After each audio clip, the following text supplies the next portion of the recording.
வாக்குத்தத்தம் உன்னுடையது. வாழ்க்கையில் வேதனைகளும் சோதனைகளும் நிறைந்திருக்கிறது.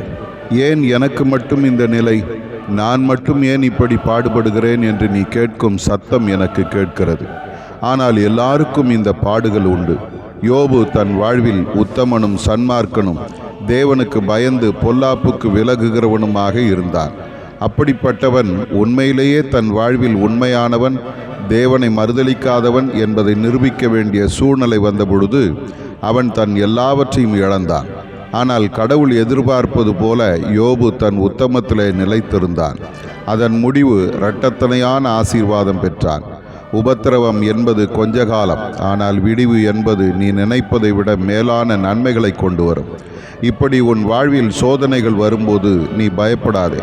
நான் உன்னோடு இருக்கிறேன். அசையாது என்று நினைக்கிற மலைகள் குன்றுகள் கூட ஒருவேளை அசைந்து போகலாம், விலகி போகலாம். ஆனால் நான் உன்னை விட்டு விலக மாட்டேன். நான் எப்போதும் உனக்கு துணை நிற்கிறேன். என் சமாதானத்தையும் உனக்கு வைத்திருக்கிறேன். ஆகவே எப்போது நீ என்னை நம்பு, என்னை உறுதியாய் பிடித்துக்கொள். உனக்கு தேவையான சமாதானத்தையும் கிருபையும் தருவேன். பயப்படாதே.